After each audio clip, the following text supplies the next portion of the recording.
بسم اللہ الرحمن الرحیم۔ السلام علیکم۔ توفیہ علی علیہ السلام مدد۔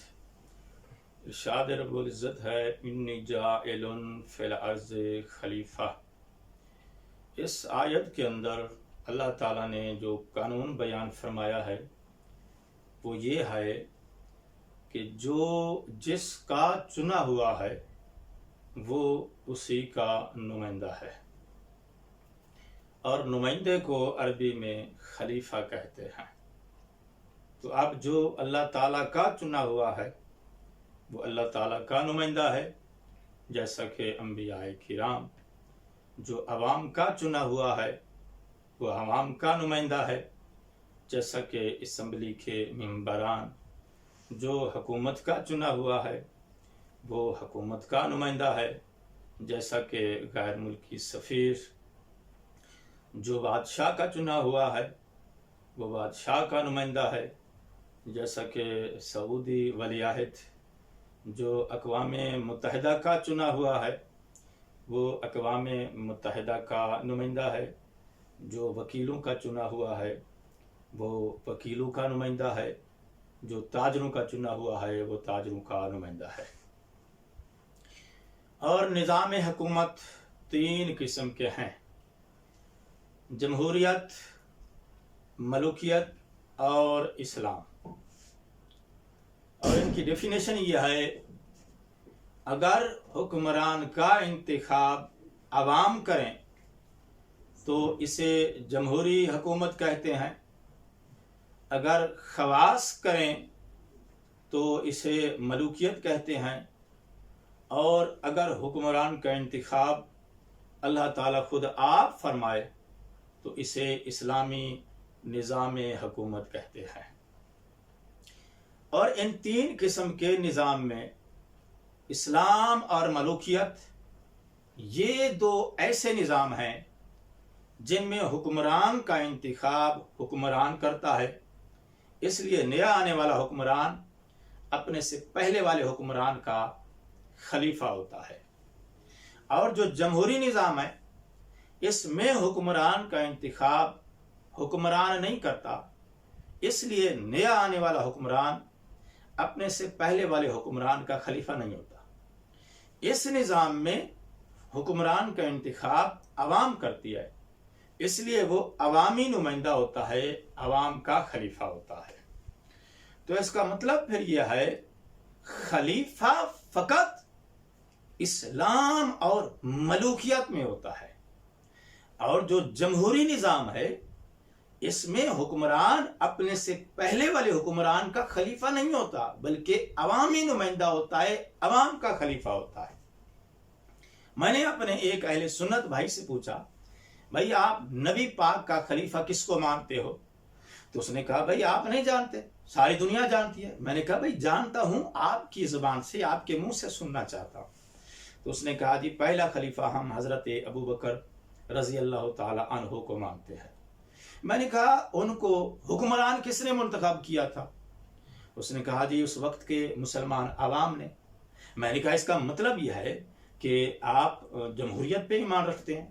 اس نے کہا جی الحمدللہ۔ میں نے کہا بھائی جمہوری نظام میں تو خلیفہ ہوتا ہی نہیں ہے، پھر تم کس بنیاد پہ کہتے ہو نبی پاک کا خلیفہ؟ عالم اسلام پر واضح رہے ہم اہل تشیع اسلامی نظام حکومت پہ ایمان رکھتے ہیں، اور ہمارا عقیدہ یہ ہے کہ حکمران کو منتخب کرنے کا اختیار فقط اللہ تعالیٰ کے پاس ہے۔ لہذا نبی پاک کا خلیفہ وہ ہے جس کو اللہ تعالیٰ نے خود آپ منتخب فرمایا، اور نبی پاک نے نامزد کر کے بازو سے پکڑ کر میدان غدیر میں امت کو دکھلایا، من کنت مولاہ فہذا علی مولا۔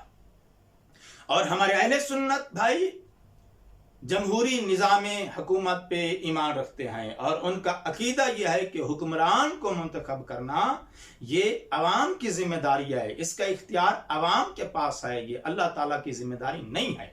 اور نبی پاک نے اپنے بعد کسی کو اپنا خلیفہ نامزد نہیں کیا، لہٰذا آپ کا خلیفہ وہ ہے جس کو اس وقت کی مسلمان عوام نے حکمران منتخب کیا تھا۔ اور ہمارے بھائیوں نے اسلامی نظام حکومت کو چھوڑ کر جمہوری نظام حکومت پر عقیدہ بنایا، صرف اس وجہ سے کہ ان کے بزرگ اسی نظام کے تحت حکمران منتخب ہوئے تھے۔ مطلب یہ کہ اگر یہ جمہوری نظام کو باطل قرار دیتے تو ان کے بزرگ کی حکومت باطل ہوتی تھی۔ اس مجبوری کی وجہ سے انہوں نے اسی نظام کو ہی اپنا عقیدہ بنا لیا جس نظام کے تحت وہ حکمران منتخب ہوئے تھے۔ لیکن ہمارے اہل سنت بھائیوں کے علماء حکومتوں کے نظام و اقسام سے اس قدر جاہل ہیں، ان کو یہ سمجھ نہیں ہے کہ جمہوری نظام میں جو حکمران ہوتا ہے وہ اپنے سے پہلے والے حکمران کا خلیفہ نہیں ہوتا، اور اس کے باوجود یہ اپنے بزرگ کو نبی پاک کا خلیفہ بھی سمجھتے ہیں۔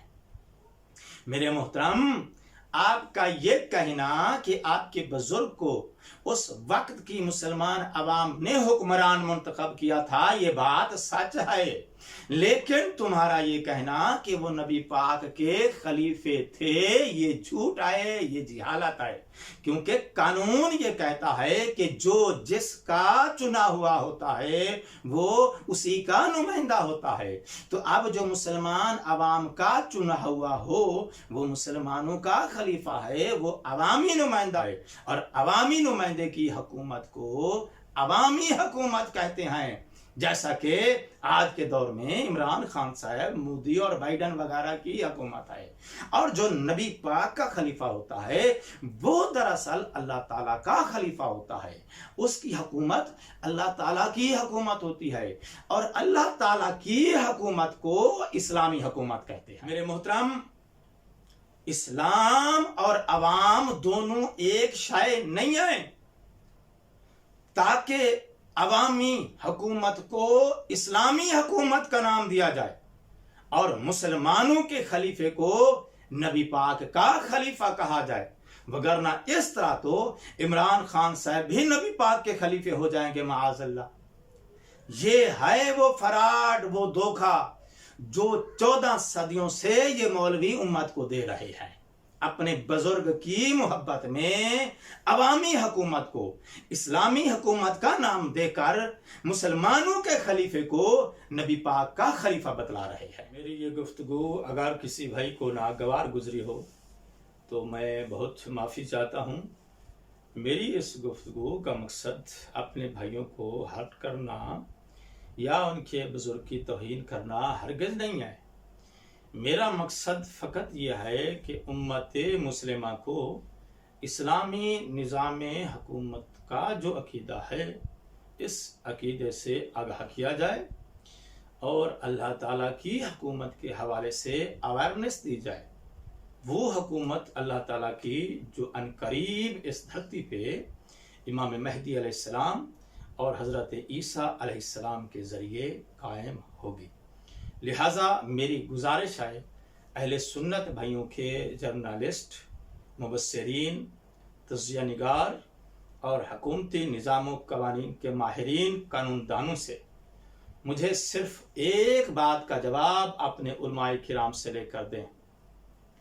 جب یہ اللہ تعالیٰ نے اعلان کر دیا ہے وَمَنْ يَبْتَغِ غَيْرَ الْإِسْلَامِ دِينًا فَلَنْ يُقْبَلَ مِنْهُ، کہ اللہ تعالیٰ کو دین اسلام کے علاوہ کوئی بھی دوسرا نظام قبول نہیں ہے، تو پھر تم نے اسلامی نظام حکومت کے عقیدے کو چھوڑ کر جمہوری نظام حکومت پہ اپنا عقیدہ کیوں بنایا؟ السلام علیکم ورحمۃ اللہ وبرکاتہ۔